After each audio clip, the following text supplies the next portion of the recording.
ఈ నెల ఆగస్టు 12 ఆషాఢ అమావాస్య. పైగా ఈ అమావాస్య అనేది సూర్యగ్రహణంతో పాటు కలిసి వచ్చింది కాబట్టి చాలా అంటే చాలా పవర్ఫుల్ అనమాట. మీరు కేజీ బంగారం ఇచ్చినా కానీ ఈ 4 రాసుల వారి యొక్క అదృష్టాన్ని ఎవ్వరూ కూడా ఆపలేరు. కానీ వీళ్ళు మాత్రం చాలా అంటే చాలా జాగ్రత్తగా ఉండాలి.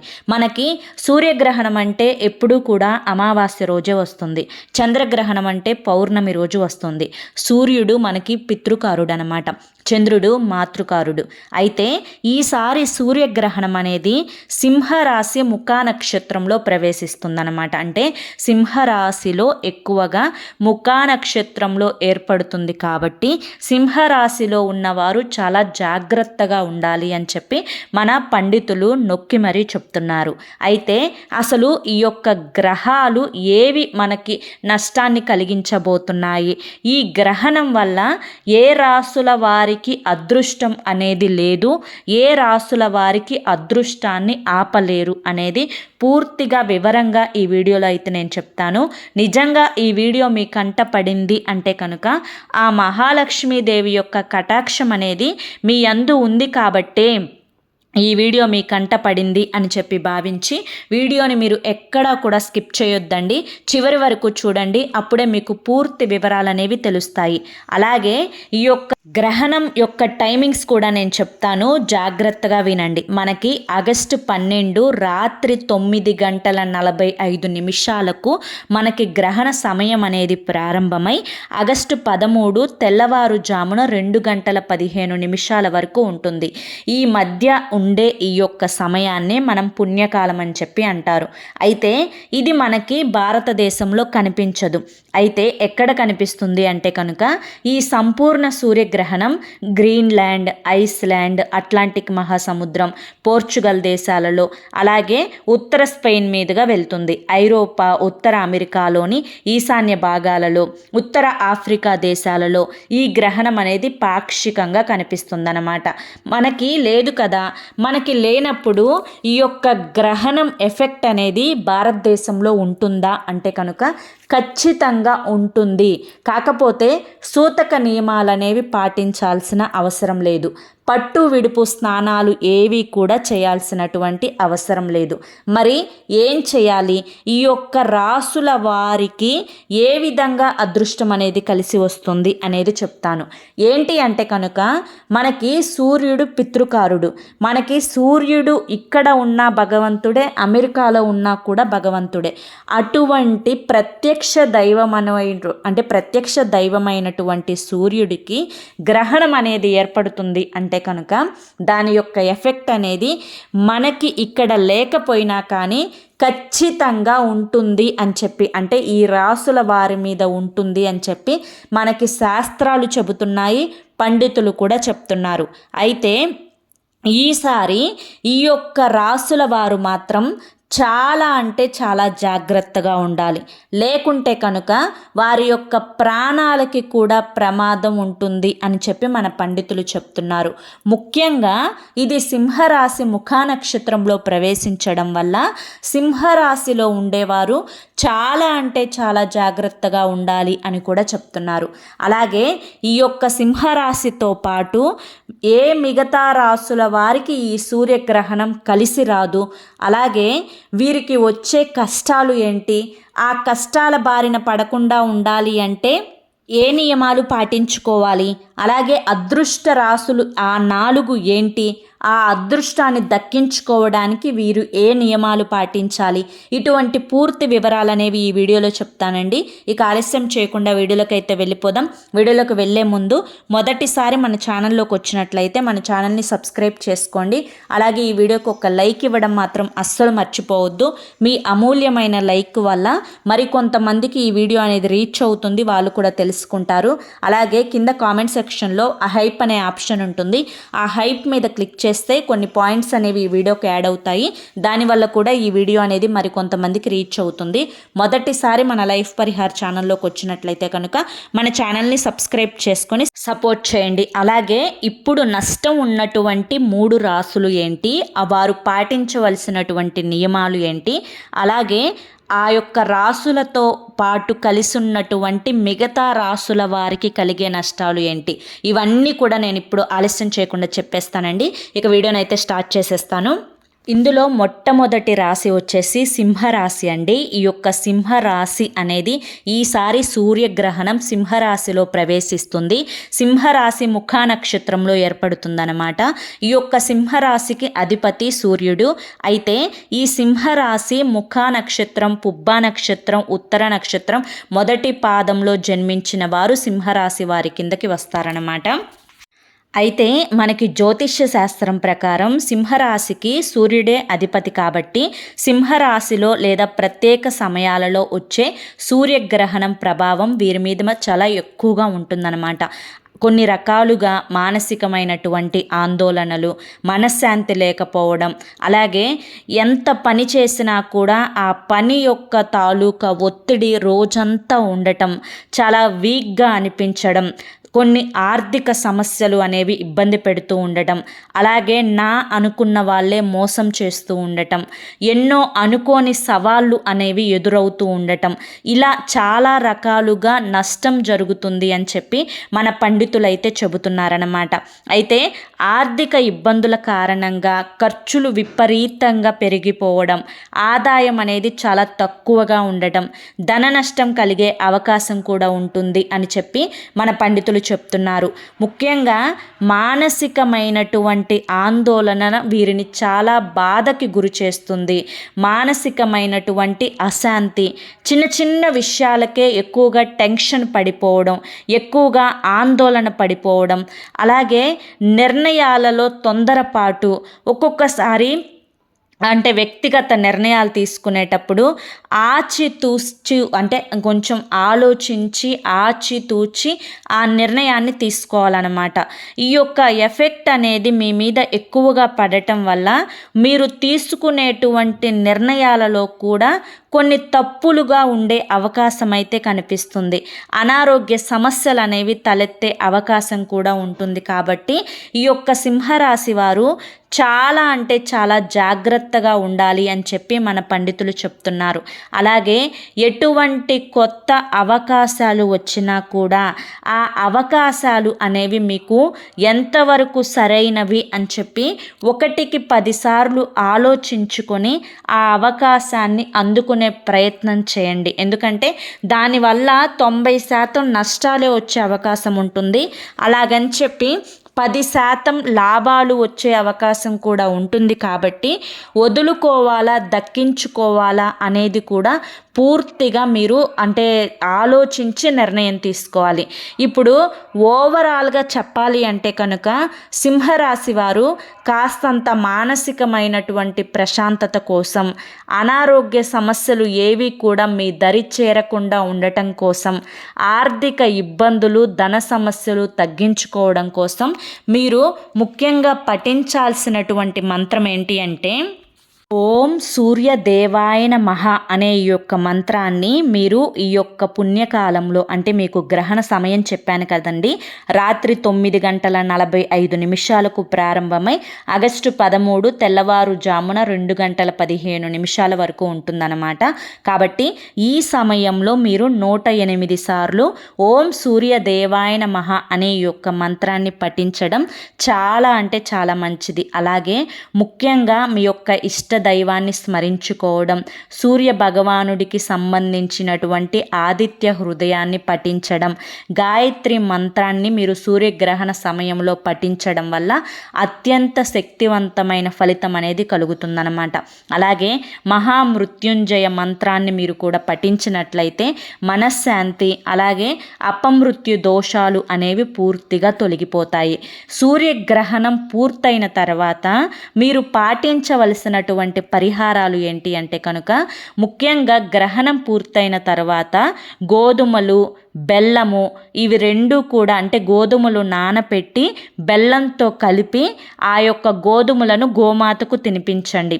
అలాగే రాగి పాత్ర కానీ లేదంటే ఎరుపు నారింజ రంగులో ఉండేటువంటి వస్త్రాలను ఎవరైనా కానీ బ్రాహ్మణుడికి దానం చేస్తే చాలా మంచిది. అలాగే మీరు గ్రహణం పూర్తయిన తర్వాత శుచిగా స్నానం చేయండి. ఎటువంటి సోతక నియమాలు పాటించకపోయినప్పటికీ కూడాను విడుపు స్నానం చేయడం మీకు శ్రేయస్కరం అనే యొక్క మాటని మీరు గుర్తుంచుకోండి. కాబట్టి ఈ యొక్క అంటే సింహరాశిలో ఉండేటువంటి వారు ఈ నియమాలు మీరు పాటించడం వల్ల మీ యొక్క కుటుంబం మొత్తం కూడా ప్రశాంతంగా ఉంటుంది. ఎందుకంటే కుటుంబంలో కేవలం సింహరాశి వారు మాత్రమే ఉండరు, మిగతా రాశుల వారు కూడా ఉంటారు. కుటుంబంలో ఒక వ్యక్తికి ఇబ్బంది కలిగింది అంటే ఆ వ్యక్తితో పాటు మిగిలిన వ్యక్తులు కూడా ఇబ్బందులకు గురి అయ్యే అవకాశం ఉంటుంది. కాబట్టి ముఖ్యంగా సింహరాశి వారు ఈ నియమాలు అయితే ఖచ్చితంగా పాటించాలి. ఇక తర్వాత వచ్చేసి కన్యా రాశి. ఈ కన్యా రాశి అనేది రాశి చక్రంలో 6వదనమాట. ఈ రాశికి అధిపతి బుధుడు. ఉత్తర నక్షత్రం 2, 3, 4 పాదాలు, హస్త నక్షత్రం 4 పాదాలు, చిత్తా నక్షత్రం 1, 2 పాదాలలో జన్మించిన వారు కన్యా రాశి వారికి చెందుతారు. అయితే మన జ్యోతిష్య శాస్త్రం ప్రకారం సూర్యగ్రహణ ప్రభావం అనేది కన్యా రాశి వారి మీద వ్యతిరేకంగా ఉండే అవకాశం అయితే ఉంటుందన్నమాట. ఈ సమయంలో మీరు అనుకున్న పనులు అనేవి సరిగ్గా పూర్తవ్వకపోవడం, అవి పూర్తయ్యే సమయానికి సడన్గా ఆ పనులనేవి ఆగిపోవడం అన్నమాట. అలాగే ఉద్యోగంలో కానీ వ్యాపారంలో కానీ చేసేటువంటి ఏదైనా వృత్తిలో కానీ ఇటు గృహిణులకు కానీ బాగా ఒత్తిడి, అలాగే మీ యొక్క కష్టానికి తగిన ఫలితం అనేది దక్కకపోవడం, భార్యాభర్తల మధ్య గొడవలు అనేవి జరుగుతూ ఉండడం, దీని కారణంగా మానసికమైనటువంటి అసంతృప్తి కలగడం, ఇలా ఎన్నో రకాలైనటువంటి ఇబ్బందులు ఎదురవుతాయి అని చెప్పి మన యొక్క పండితులైతే చెప్తున్నారన్నమాట. అయితే పనుల్లో ఆటంకాలు రావడం వల్ల పూర్తిగా మీకు చిరాకు అనేది ఏర్పడటం, ఉద్యోగంలో సమస్యలు రావడం, అలాగే మీ పై అధికారుల చేత ఏదైనా కానీ మీ యొక్క శ్రమకు తగిన ఫలితం గుర్తింపు అనేది ఇవ్వకపోగా వారు వెంటనే నోరు జారి మీ మనసుని నొప్పించడం, ఆర్థిక పరమైనటు ఇబ్బందులు, ధన నష్టం, ఖర్చులు అనేవి విపరీతంగా పెరిగిపోవడం, మానసికమైనటువంటి ఆందోళన, చిన్న చిన్న వాటికే టెన్షన్ అనేది ఎక్కువగా పడిపోవడం, నిరాశ, అసంతృప్తి, నిరుత్సాహం ఇటువంటివన్నీ కూడా కలిగే అవకాశం అయితే ఉంటుందన్నమాట. అయితే ఇవి ఏవి కూడా మీకు కలగకుండా మీ జీవితం సుఖంగా, సంతోషంగా, ప్రశాంతంగా, స్మూత్గా వెళ్ళడం కోసం పాటించవలసినటువంటి మంత్రం ఏంటి, అలాగే పరిహారం ఏంటి, ఇవంతా కూడా నేను చెప్తాను, జాగ్రత్తగా వినండి. మీరు ఈ యొక్క గ్రహణ సమయం అంటే రాత్రి 9:45 ఆగస్టు 12 ప్రారంభమై ఆగస్టు 13 తెల్లవారుజామున 2:15 వరకు ఉంటుంది కదండి. అయితే మీరు ఈ సమయంలో పఠించవలసింది గ్రహపీడ నివారణకు గాయత్రి మంత్రము, ఆదిత్య హృదయము లేదా సూర్య బీజ మంత్రాన్ని పఠించాలన్నమాట. గ్రహణ సమయం ముగిసిన తర్వాత తలస్నానం చేస్తే చాలా మంచిది, లేదంటే తెల్లవారిన తర్వాత అయినా కానీ తలస్నానం చేయండి. అలాగే సూర్య బీజ మంత్రం అంటే మీకు అది అంటే యూట్యూబ్లో అయితే దొరుకుతుందనమాట. అది ఒకసారి సెట్ చేసుకొని రాసుకొని అది 108 సార్లు అయితే పఠించండి. అలాగే పరిహారాల విషయానికి వచ్చేసరికి గ్రహణం విడిచిన తర్వాత శుచిగా స్నానం చేసి పేదలకు కానీ బ్రాహ్మణులకు కానీ 1 కేజీ గోధుమలు, 1 కేజీ బెల్లము దక్షిణగా ఇవ్వండి. అలాగే మీరు ముఖ్యంగా ఈ యొక్క గ్రహణ సమయంలో ఎటువంటి ఆహారం తీసుకోకుండా ఉంటేనే మంచిదన్నమాట. గర్భిణీ స్త్రీలు ఉంటే గర్భిణీ స్త్రీలు కూడా చాలా జాగ్రత్తగా ఉండాలి. ఈ గ్రహణ సమయంలో అయితే ఎట్టి పరిస్థితులలో బయటికి రాకూడదు. ఇక తరువాత రాశి వచ్చేసి మకర రాశి. ఈ రాశి మనకి రాశి చక్రంలో 10వ రాశి అన్నమాట. ఈ రాశికి అధిపతి శని భగవానుడు. మనకి ఈ రాశిలో ఉత్తరాషాఢ 3, 4 పాదాలు, శ్రవణం 4 పాదాలు, ధనిష్ట 1, 2 పాదాలు ఈ రాశి కిందకి వస్తాయన్నమాట. అయితే ఈ యొక్క మకర రాశి వారు ఈ సూర్యగ్రహణ సమయంలో ముఖ్యంగా వీరికి అంటే ఈ యొక్క సూర్యగ్రహణ సమయం నుంచి కూడాను ధన నష్టం అనేది అధికంగా జరిగే అవకాశం అయితే కనిపిస్తూ ఉంది.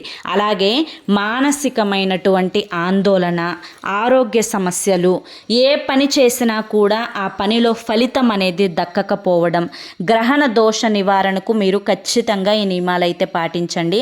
నల్ల నువ్వులు, పండ్లు, ఆవాలు, వస్త్రాలు దానం చేస్తే చాలా మంచిది అనమాట.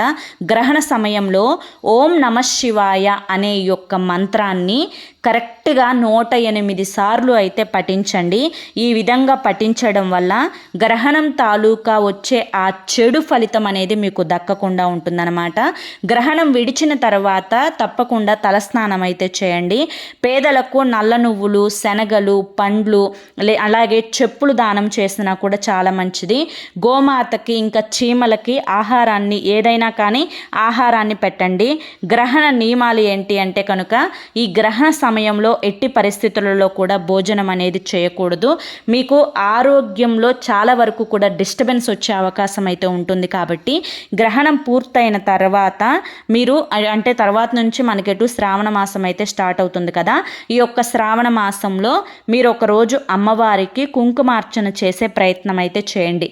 ఈ యొక్క గ్రహణం తాలూకా ఎఫెక్ట్ అంటే ఈ యొక్క చెడు ఫలితాలు అనేవి మీ ముగ్గురికి అంటే మీ 3 రాసుల వారికి ఎన్ని రోజులు ఉంటాయి అంటే కనుక ఈ ఆగస్టు నెలంతా కూడా ఉండే అవకాశం అయితే ఉంటుందండి. కానీ నేను చెప్పినట్లుగా ఈ నియమాలను పాటించుకుంటూ ఈ మంత్రాన్ని పఠించి ఈ పరిహారాలు కనుక మీరు చేసుకున్నట్లయితే ఈ గ్రహణం వల్ల వచ్చినటువంటి చెడు ఫలితం ఏదైతే ఉందో ఇది పూర్తిగా పటాపంచలైపోతుందన్నమాట. అయితే కేజీ బంగారం ఇచ్చినా కూడా ఈ 4 అదృష్ట రాసులు, ఇప్పుడు నేను చెప్పే ఈ యొక్క అదృష్ట రాసులు 4 ఏవైతే ఉన్నాయో వీరికి దక్కే అదృష్టం అనేది ఎవ్వరూ కూడా ఆపలేరనమాట. ఒకేసారి ఏకంగా 50 సంవత్సరాల అదృష్టం అనేది మీకు పట్టబోతోంది. మీరు పట్టిందల్లా కూడా బంగారం కాబోతుంది. ఏ పని చేసినా కూడా ఆ పనిలో మీకు విజయమే తప్ప అపజయం అనేది ఉండదు. ఆ పనిలో మీకు అనుకూలతే తప్ప వ్యతిరేకత అనేది ఉండదు. మీరు ఏది పట్టినా ఆఖరికి మట్టి పట్టినా కూడా బంగారం కాబోతుంది. అయితే ఆ యొక్క రాసులు ఏంటి అనేది నేను ఇక్కడ చెప్తాను, జాగ్రత్తగా వినండి. మొదటిగా తులారాశి అన్నమాట. ఈ అదృష్టపు రాశులలో తులారాశి చాలా చాలా ప్రత్యేకమైనది.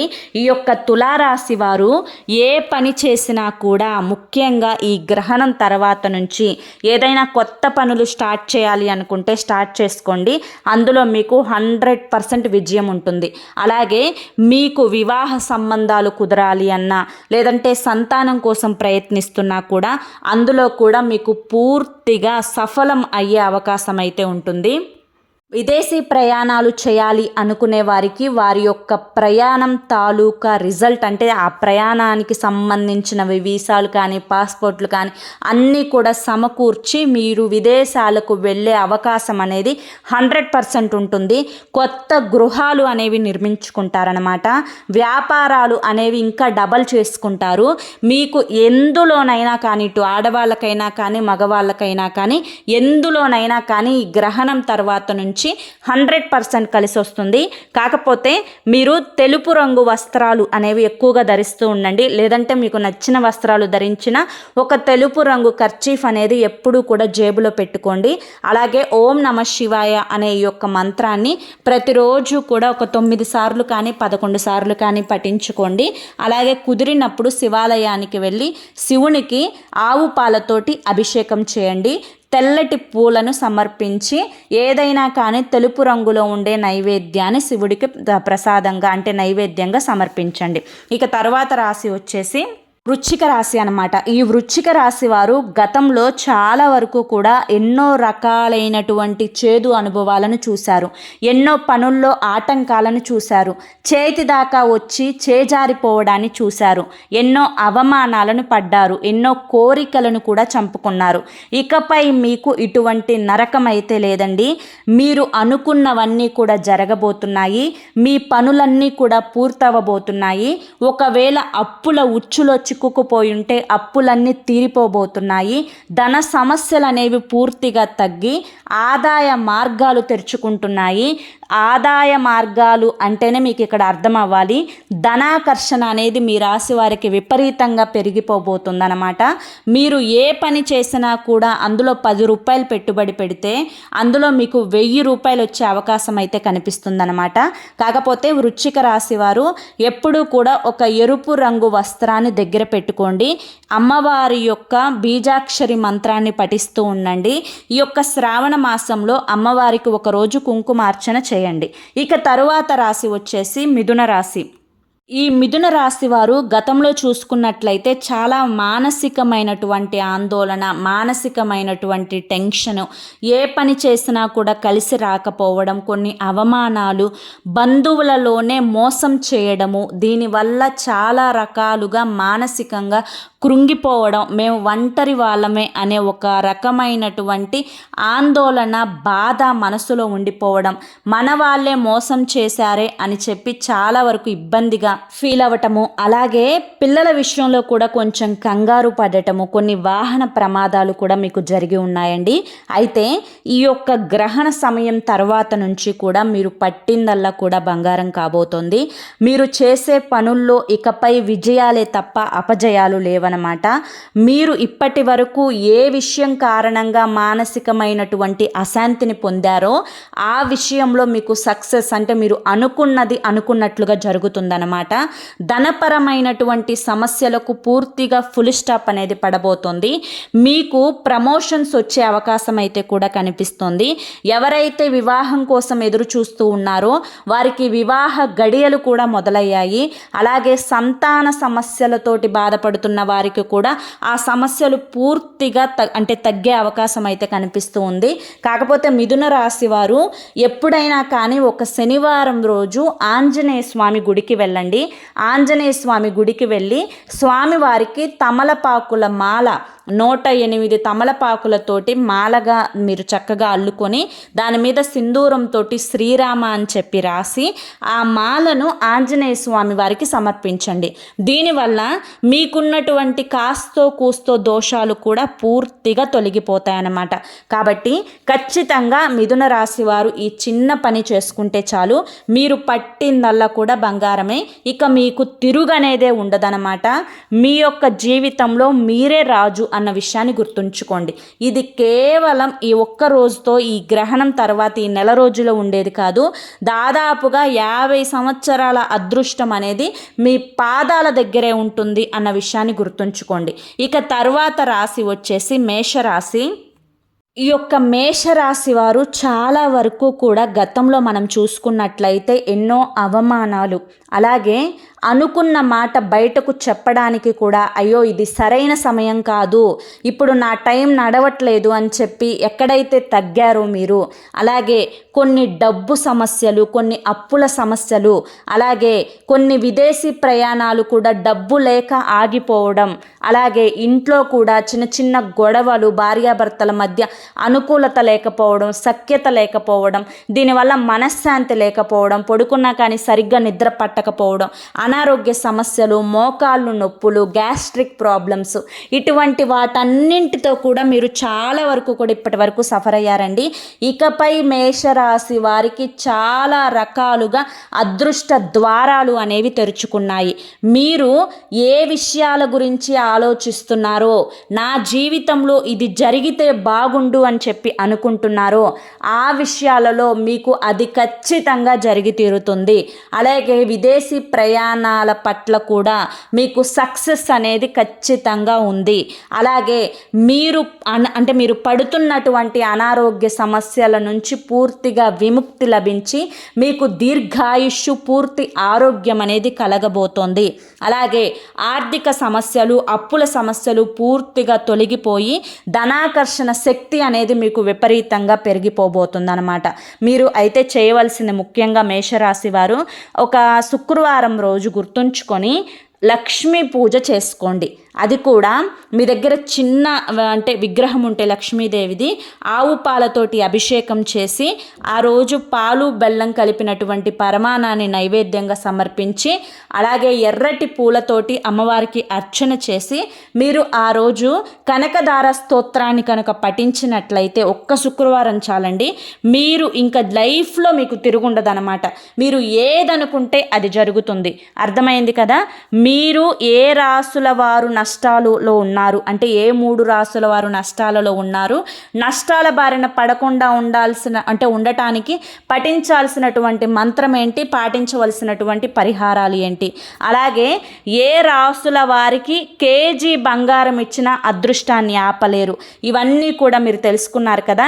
అయితే సూర్యుడు, చంద్రుడు, రాహువు, కేతువుల యొక్క ప్రత్యేక కలయికల వల్ల ఈ యొక్క రాసులలో ఈ మార్పులు అనేవి జరుగుతున్నాయండి. కాబట్టి ఖచ్చితంగా గమనించి పఠించాల్సినటువంటి మంత్రాలను పఠించి ఈ యొక్క చిన్న చిన్న పరిహారాలు చేసుకుంటే ఏ రాశి వారికైనా కూడా ఏ నష్టం అనేది ఉండదు, పట్టిందల్లా కూడా బంగారం అవుతుంది. అర్థమైంది కదా. మరి ఐ హోప్ ఈ వీడియో మీ అందరికీ నచ్చింది అనుకుంటున్నాను. నచ్చింది అనిపిస్తే వీడియోకి ఒక లైక్ ఇవ్వండి. అలాగే కింద కామెంట్ సెక్షన్లో ఓం నమః శివాయ అని చెప్పి మీ యొక్క మనసులోని సంకల్పాన్ని చెప్పుకొని కింద కామెంట్ అయితే చేయండి. మొదటిసారి మన లైఫ్ పరిహార్ ఛానల్లోకి వచ్చినట్లయితే మన ఛానల్ని సబ్స్క్రైబ్ చేసుకొని సపోర్ట్ చేయడం మాత్రం అస్సలు మర్చిపోవద్దు. అలాగే ప్రత్యేకంగా ఏ రాసుల వారు ఏ పరిహారాలు అనేది మీరు వివరంగా చివరి వరకు చూసి ఉంటే కనుక మీకు క్లియర్గా తెలిసి ఉంటుందన్నమాట. కాబట్టి ఈ వీడియో మరికొంతమందికి రీచ్ అవ్వడం కోసం ఖచ్చితంగా ఒక లైక్ ఇచ్చి నాకు సపోర్ట్ చేయండి. అలాగే కామెంట్ సెక్షన్లో హైప్ అనే ఆప్షన్ ఉంటుంది, మీరు అక్కడ హైప్ అనే బటన్ మీద క్లిక్ చేస్తే ఈ వీడియోకి కొన్ని పాయింట్స్ అనేవి యాడ్ అవుతాయి. దాని ద్వారా కూడా వీడియో మరి కొంతమందికి రీచ్ అవుతుంది. అలాగే మీకు తెలిసిన బంధువులకు, మిత్రులకు కూడా ఈ వీడియోని షేర్ చేయండి. రేపు వీడియోలో మళ్ళీ కలుసుకుందామండి. అంతవరకు కూడా ఆ మహాలక్ష్మీదేవి యొక్క కటాక్షం మీ మీద, మీ కుటుంబ సభ్యుల మీద ఎల్లకాలం ఉండాలి అని చెప్పి మనస్ఫూర్తిగా కోరుకుంటూ సర్వేజన సుఖినో భవంతు. ధన్యవాదములండి.